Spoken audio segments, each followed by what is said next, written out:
And I'm back, yes, waving hands. Crystals and past lives.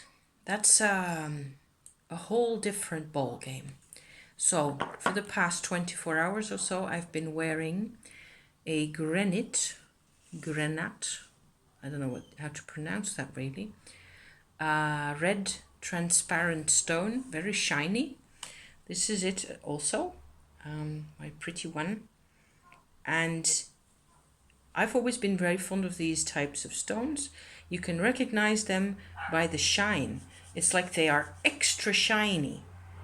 I don't know, something, it reflects everything, and it's also very dark red, brownish color most of the time. And they have a different type crystalline structure, I should say. It looks a bit like a football with all these little facets. It's like little balls that it makes. And they're very special. They're a very special stone. I will look up the name and put a Wikipedia link in the description below. Because somehow I've always had some kind of an emotional connection with this type of stone. And I could never really explain why, more than as much as ruby, which is also very fond, friend of mine. And there are quite a number of other red stones that I don't really work with or that I don't really relate to. So this is actually a stone that, according to some sources, will, I suppose, in my words, strengthen your awareness or my awareness of a connection with a past life. So some type of the information, the content of that past life, the important bits, the things that matter. If I say that and I hold this stone at the same time, I can feel that there is more warmth coming out of the stone. Something is going on here. So this was, although I've owned this, this stone has been in my life for quite a while now.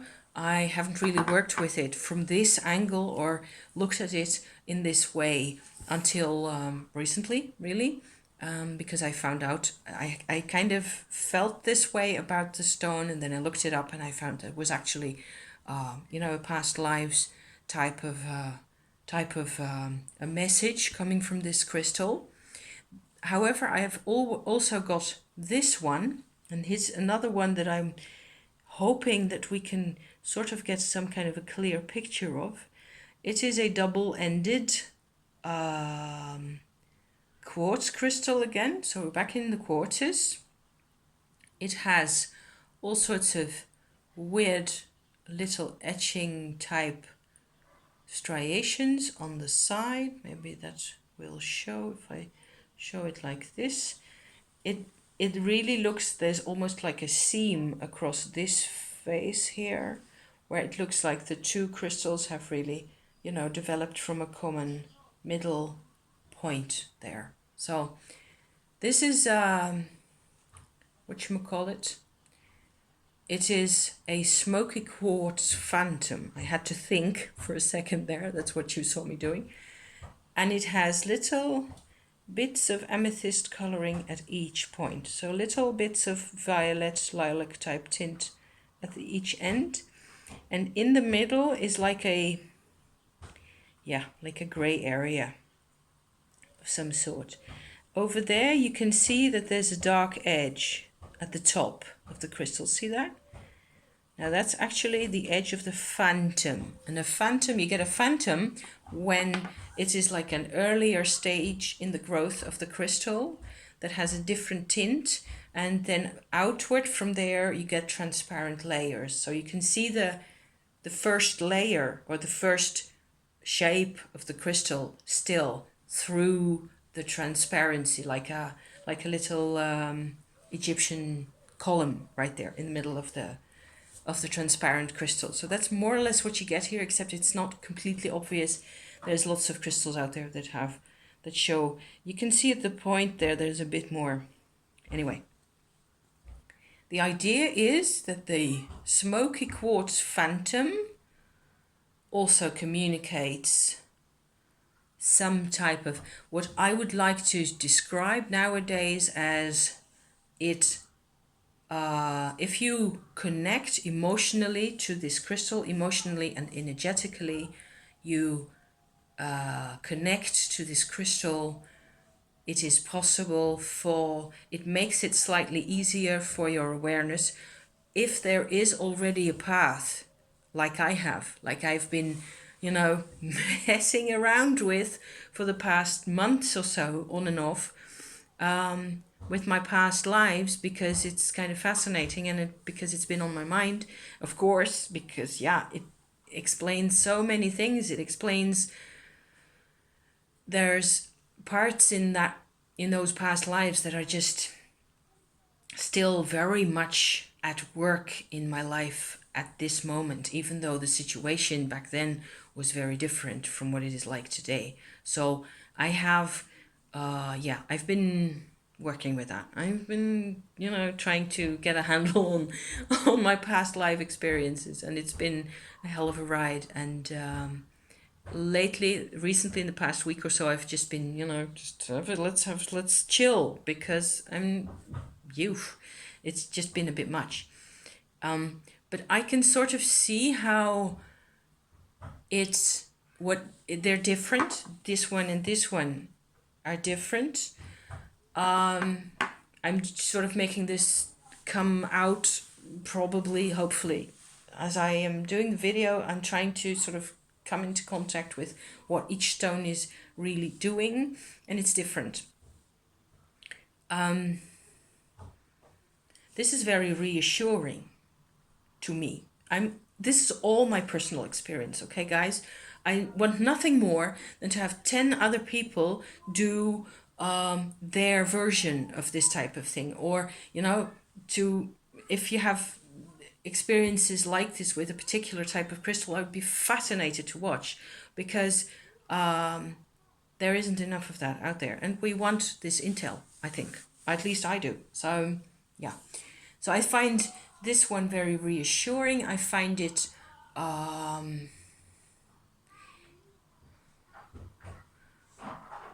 less emotional, so it doesn't connect me to the emotional nature of the past lives, if that's possible. It makes it available for me that I was around in some form or other on this surface of this planet, at least, as far as I can tell, yes, on the earth, yes, before this life. And it makes that self-evident. It makes the whole idea of past lives self-evident, not of karma. I'm not talking karma ever, because I'm not completely sure what it means. There's lots of videos about karma out there, and it has to do with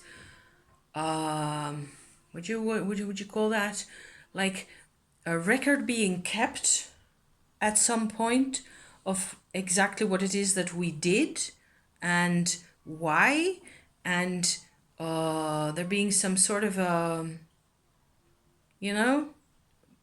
some type of justice system of a non-physical, non-material type that would keep track of none of that really makes all that much sense to me. I'm not saying it's not true or not real. I don't have any experience with that. So I'm not making any pronouncements about karma. I am making pronouncements about past lives, mine. Okay? As far as I think I'm sort of more or less kind of comfortable with that. So this one was the first past lives type of stone that I got a hold of, and the way it was described to me was like the smoky quartz phantom, obviously, like as if it was the most natural thing in the world, which maybe it is, will allow you to come into contact with past lives and blah blah, stuff like that, something like that.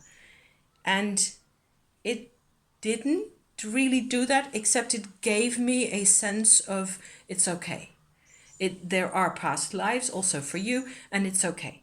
And there's a lot more going on. It feels very multidimensional in a very calm, very earthy, grounded type of way. So yay for this one, because it made a lot of difference. It helped me a lot back then, even though I was kind of, very curious to know more, of course, and I just wasn't ready, because this is like, I don't know, almost 2 years ago, I think, that I got this, and somewhere in the winter of 17, something like that.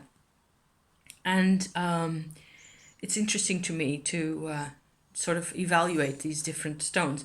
And so the granite, on the other hand, is way more emotional. I've always felt, that's why I've always been kind of fond of these, apart from the shine and the color and all that. I've always felt that it had a lot of emotional understanding to give.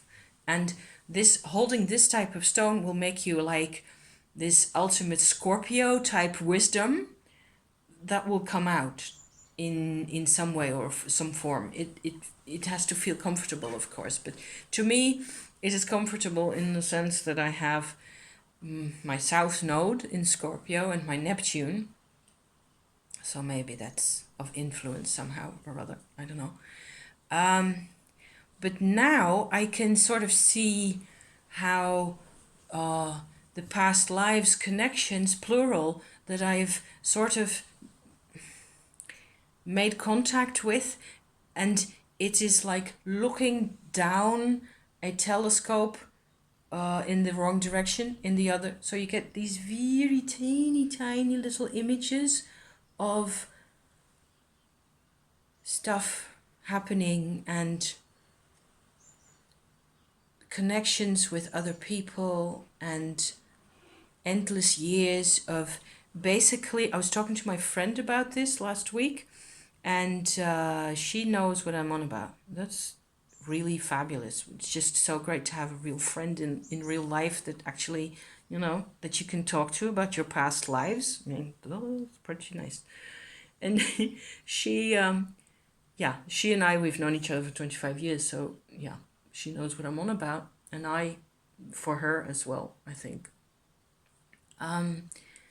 We agreed at the end of a sort of a long back and forth discussion, we came to the agreement that having contact with past lives will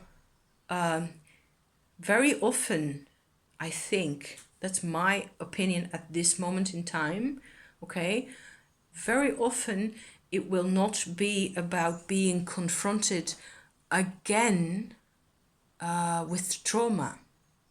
It doesn't have to be about that at all. And I think that a lot of our, hesitation, or whatever you want to call it, fear, the lack of making this type of connection in our own lives when it can be really enriching, it could be.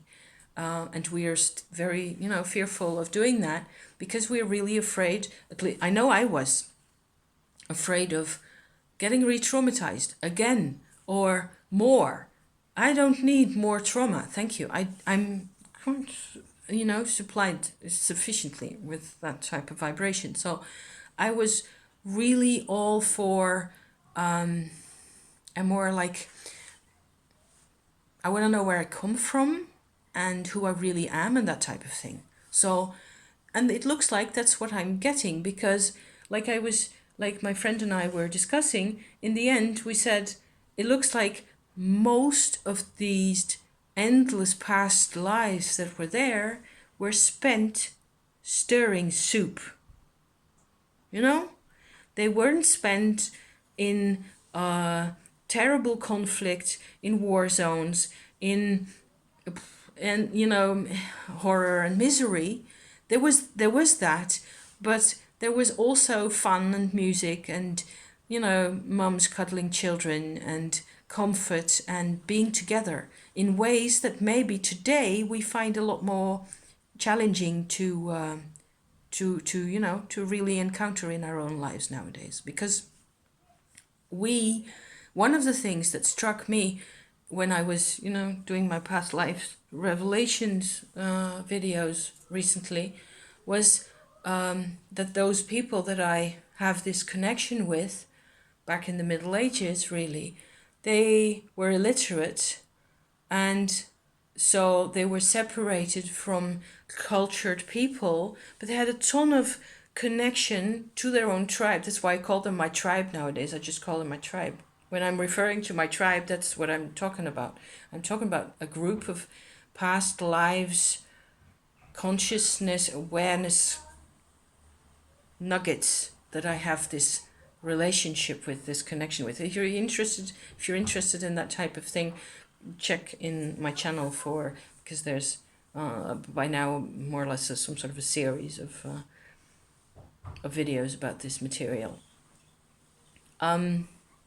This stone, I'm going to get back to the stone eventually, has a lot about wisdom gained and sort of yourself becoming this crystal of knowledge and of wisdom and of compassion and of some sense even, I would say, but those are my words, of course, knowing that it was all worth it. Because that's very much the dimension that they were in.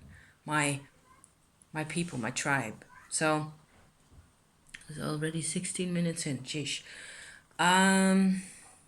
So this has emotion, but it is processed emotion.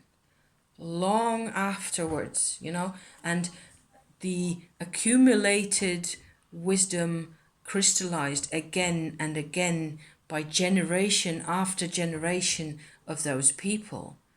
It's a very fine vibration, this one. But it's, quite a bit of work. And I was carrying this in a little pouch around yesterday evening, and after half an hour I was done. So I took it off, I put it away, and I found, luckily I did find the little one sort of immediately. Apparently I was supposed to, to wear this. And this is okay. So this has got the same vibration in it, but it's less of a truckload. So this one is easier to, I would advise, if anybody wants my advice on this material by now, if you want to, explore past lives, I would say start off with a smoky quartz phantom and see what that does for you. See where you get from there. Because I also think it is something, I feel really privileged to be talking about this and to be working with this now. Something I haven't stressed enough, I think, in the past series, because I just didn't get around to it yet, and because of other things and the Uranus and blah and all that. But I feel so privileged because, not only because it's an extraordinary subject and it feels extraordinary to feel so connected to these lines of people that I've actually so much to learn from still, and they are, it's like we're interacting. It's fabulous. So there's that.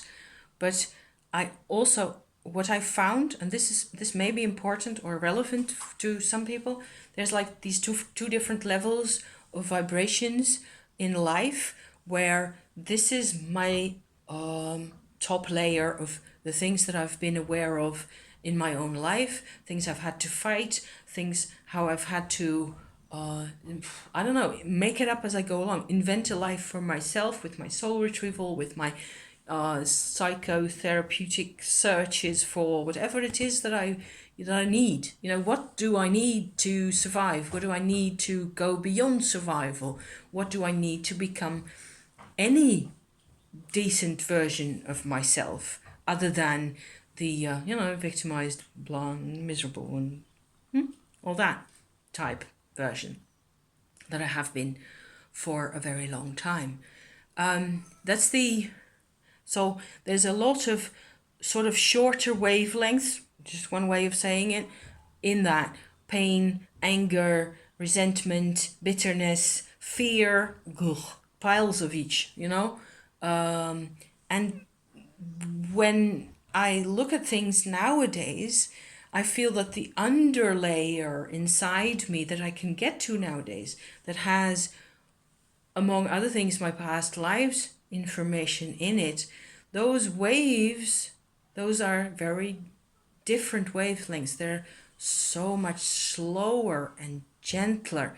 And that's why I'm saying there isn't any trauma in there, because it isn't what I am looking for anyway, isn't about more trauma, because unless that comes to the surface, and it may, and it will be okay, because I will still at some point will be able to conclude there's this traumatic episode, there's this series of events, or there's some type of big turbulence that happened, but it's still embedded in years and years of stirring the soup and looking after the kids and just keeping the whole clan together, and looking after people and enjoying what can be enjoyed of life. And so the joy kind of wins out for me. But for me to feel that way, for me to enjoy that, I had to first sort of acknowledge and then somehow accept and pass onward through a lot of the upper level, problems and the things that were keeping me prisoner back then. And so I've broken out of that prison again and again, which is kind of really a very cool thing to be able to say. So I'm really grateful for that. And I would never have believed it possible. On the other hand, so much of that past lives content, of the endless willingness to travel around and to move house, which I don't have so much anymore at this moment, but which I used to have, like endless capacity for adaptation and change, endless love for gypsy music of all types and Indian music as well. I will put a link to a nice bit of Indian raga music in the description as well, because just as an illustration of where some of me used to be. So the difference between this one and this one, I think from the crystals, this is how closely connected I am to some of these crystals, and I don't think I'll ever be able to look at a smoky quartz phantom without going, ooh, there's an opportunity for envisioning and becoming aware of this deep connection in time that we have. So there you go. Maybe that's interesting to somebody. I feel like I've been a bit chaotic about this, but maybe not. Maybe it's okay. And it's the weather is changing. It's going to rain. That's a good thing, because we need more rain. The land is dry, and that's bad in springtime. So thank you for watching once more. See you soon, guys. Thank you. Bye bye.